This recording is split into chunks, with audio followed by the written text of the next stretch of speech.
Digital Motivator, Makai, and I'd like to welcome you back to Metaphysical Minds. Coming to you live and direct from Mother Nature. It's only right. Before we get into it though, my attitude is gratitude. I'm thankful for all the opportunities to learn lessons in life. I'm thankful for my existence. I'm thankful for my connection to nature, my connection to the elements, my connection to my ancestors, my connection to my earthly family. My attitude is gratitude. Great things are happening, and as the spring approaches, I expect more great things. This video today is about seeds. A seed, in the physical sense, as a seed from a plant, needs specific conditions to reach its maximum potential, which is to bud into either a fruit, a flower, or whatever type of plant it is, whether it's a tree, a cucumber, or whatever. But it needs specific conditions for it to be able to grow. So we're going to talk about the elements. That's air, earth, fire, and water. Of all four, one of the most important ones would be the earth, as in the soil or the dirt. The soil possesses different nutrients, such as fulvic acid, different minerals to help enrich the soil. So this would be in relation to our lives as the foundation.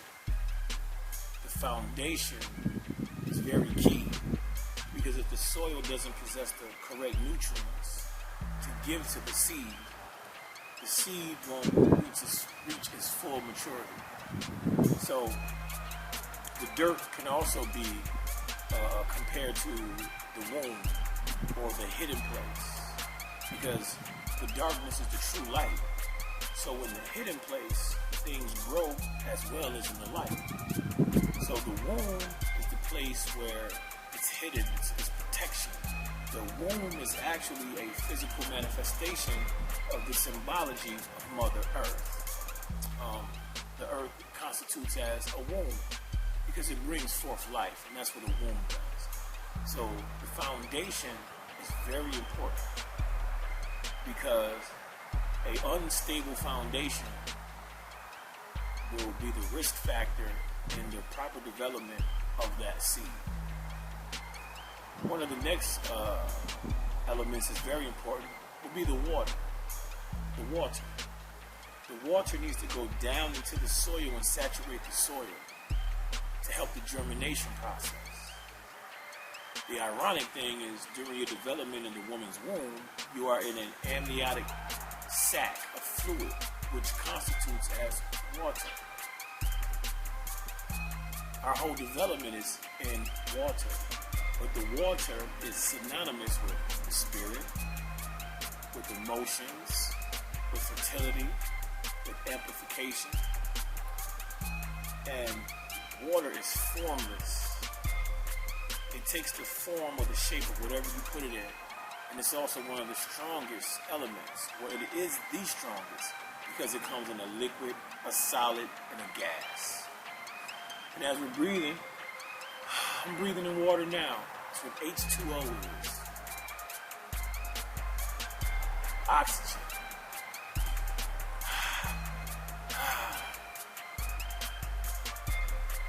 Another important component is fire, or the sun, or heat.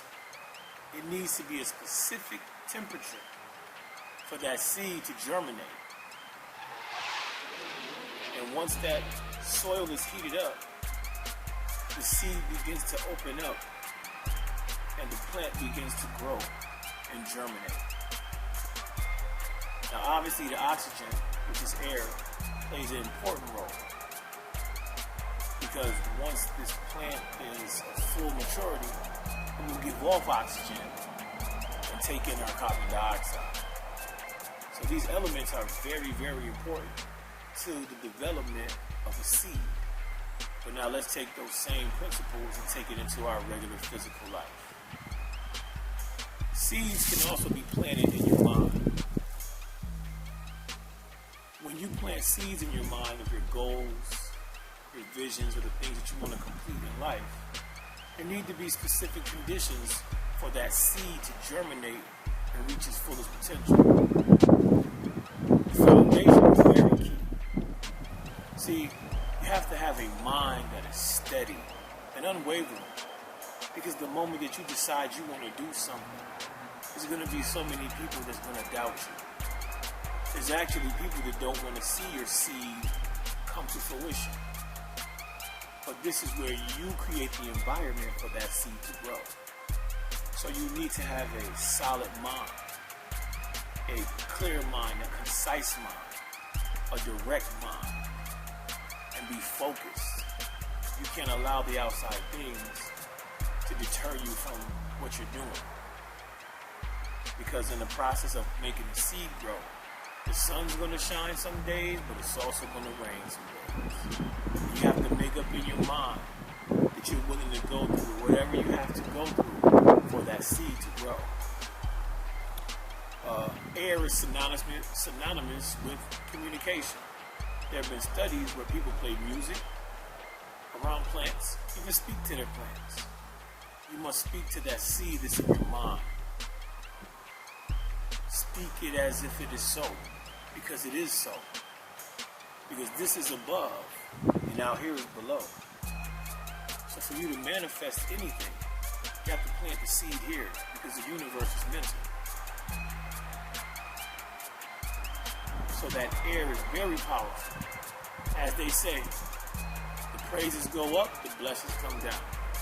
The petitions go up, the manifestations come down.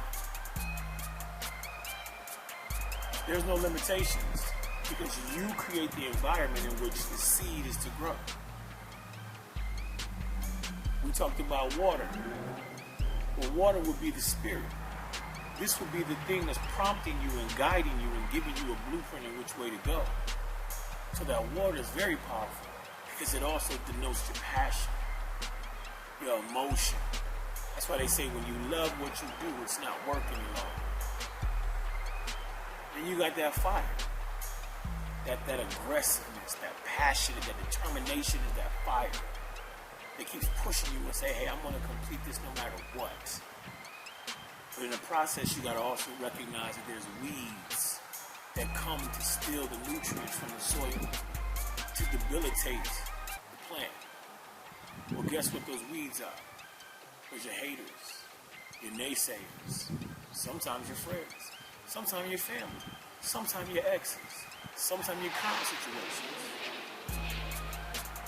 So if you understand the components that you need to have, every seed that you plant will flourish and will grow.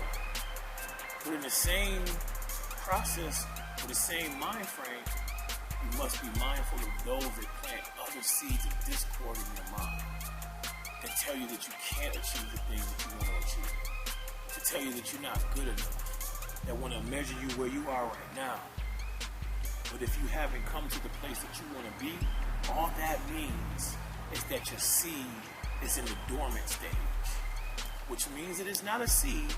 It just means the right conditions need to be created for that seed to germinate. So just because what you're trying to create may have not come to fruition yet, it doesn't mean that it isn't possible. It doesn't mean that that seed isn't in there. But how do we know who to let around us? The good book says, you judge a tree by the fruit that it bears. If you're not financially successful, if you're not healthy in your body, why would I even conjoin or even bring you into my circle of life? For the naysayers and the haters that don't want to see you succeed, you're doing exactly what you're supposed to. So I thank the Creator for my haters. I thank the Creator for my naysayers. I thank the Creator for those that don't believe in me. I need that. I need that negative force to push against, to make sure the roots and the foundation of my plan is sturdy. So you don't know how strong you are until you come up against an adversary. And most of the time, the adversary is that person you're looking in the mirror at. Because you came from poverty, you can't be the first millionaire. You had a couple of bad relationships, you're not focused. You're less than worthy. That's what your lower self says. Because your lower self is comfortable. So sometimes the weeds of your doubt can come in and choke the life out of your seed. Your only true enemy is yourself. If every decision you make, you gotta go consult somebody else and ask them this is the right decision, that means you're not listening to the Spirit. That means you're going to man for a divine message that only can come from levels beyond our capacity or beyond our mental perception. You're here for a purpose. It's not just to get money. It's not just to drive nice cars. This is a test. This isn't even real. That paycheck you just got was fiat currency. So you gotta ask yourself, what is your purpose? I myself am an indigo. I know exactly what I'm here to do. And I understand why my adversaries hate me. And I understand why people of my past don't want to let go. I understand why people want to block me. It's impossible. I'll destroy you. You'll never block me. Demons don't torment me, I torment them. See, I don't run from adversity, I run to it. I don't run away from situations, I run to it. So, for those out there that's going through different situations, don't let the weeds of somebody else's negative mind choke out the life of your seed. You owe it to yourself. You're fighting against generational curses. You're fighting against financial destitute. You're not just doing this for you. You gotta think about the generations that come behind you. We have been endowed and blessed to live in this age of information. We have no excuse. We have information at the tips of our fingers. There's no excuse these days. Health is wealth. Most people spend their whole life chasing money, and then they use money trying to get their health back. I desire none of the above. I desire to be in my purpose and function in the capacity that I was created for. I'm not a human, but I'm a spirit having a human experience. The animals and nature is here to teach us all the lessons that we need to learn. But yet we neglect these things. And we take refuge in their world. And this is the original world that you came from. Your ancestors didn't have all the things that we have. And they still enjoy life. Enjoy your life. Plant seeds of happiness in yourself. And on that note, as the hawk flies above me as my spirit animal, giving me confirmation, I love everybody out there. Love is my greatest attribute. It's my greatest strength. That same thing that makes me love you is the same that will make me hate you. But I don't got time for that these days. Because I'm trying to germinate every seed that the Creator has planted in my mind. I'm no longer looking for the path. I'm just focused staying on.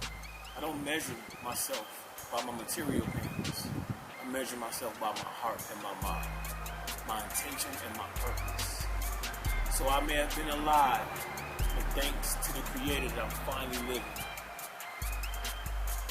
People fear the darkness, but the darkness is where you develop. That's why that seed is down in the darkness. You grow in the dark as well. But most people are scared to look internal. How can you sow to the external if you haven't invested in the internal? This is why individuals copy one another. This is why individuals chase after material things that can't go with them. What's the point of having a Bugatti and a Lexus and your kidneys are bad and your liver's no good? So I would say rule number one is to take care of this temple. Because the universe is mental. We want image and adoration. For what? We want attention and the light. Now you got the attention. Now what? Are you going to say something to edify someone else's soul? Are you going to touch them from your situation? Will your pain be their gain? Or do you just desire the attention and adoration of fans? Why do you do what you do? Do you love yourself? That's the greatest question. All these things that we're trying to accomplish don't matter. Because you're going to die and someone else is going to live in your house. And somebody else is going to drive that car you drove. And when you're dead and you're gone and you cease to exist, did you complete your mission? Did you achieve the goals, the important ones? We all are seeds. Seeds of the sun. Seeds from the great mother. Some of us are dormant, but it doesn't mean you're a seed. Or it doesn't mean that you're not a seed, excuse me. So we owe it to ourselves. You owe it to yourself. Germinate your seed.